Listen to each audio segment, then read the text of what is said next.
Alors, as-tu déjà vu ta formule Excel qui marche sur une cellule, mais elle casse quand tu la copies ailleurs?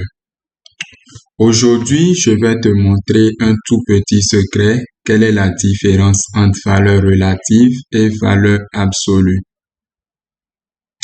Alors, regarde sur cette cellule, là où j'ai calculé le montant TTC. Qu'est-ce que tu remarques? Le montant TTC, c'est le montant acheté multiplié par 1 plus le taux TVA. Et là, on a 1 plus D7. Mais lorsque je vais glisser cette formule vers le bas, qu'est-ce qui va se passer? Au lieu de D7, j'aurai D8 sur la ligne suivante. Alors que D8 étant une cellule où il n'y a rien, donc on aura 0 en quelque sorte. Donc 1 plus 0, ça fait 0. 1 plus 0 plutôt, ça fait 1. Et donc le montant sera égal au montant acheté. Et donc vous voyez que quand on passe de cette ligne à cette ligne, il y a une erreur, raison pour laquelle je l'ai mis en rouge.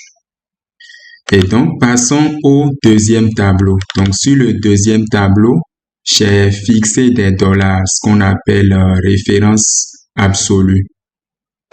Donc j'ai fixé 2 dollars pour pouvoir maintenir cette référence fixe. Et donc lorsque je vais tirer vers le bas, j'aurai toujours ma référence fixe qui ne change pas. Et voilà. Parfois, tu veux que la formule garde toujours la même cellule, alors que quand tu la décales vers le bas, elle change. Et donc, en fixant, tu contournes ce petit souci en quelque sorte. Et c'est ça qu'on appelle la référence absolue. Alors, en conclusion, retenir ça, c'est éviter des erreurs, c'est gagner du temps et passer pour un pro d'Excel. Si tu veux plus d'astuces pratiques comme celle-ci, abonne-toi et découvre ma formation complexe.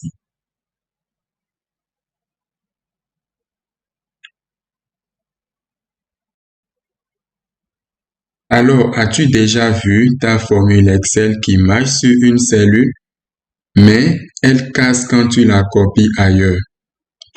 Aujourd'hui, je vais te montrer un tout petit secret. Quelle est la différence entre valeur relative et valeur absolue? Alors, regarde sur cette cellule, là où j'ai calculé le montant TTC. Qu'est-ce que tu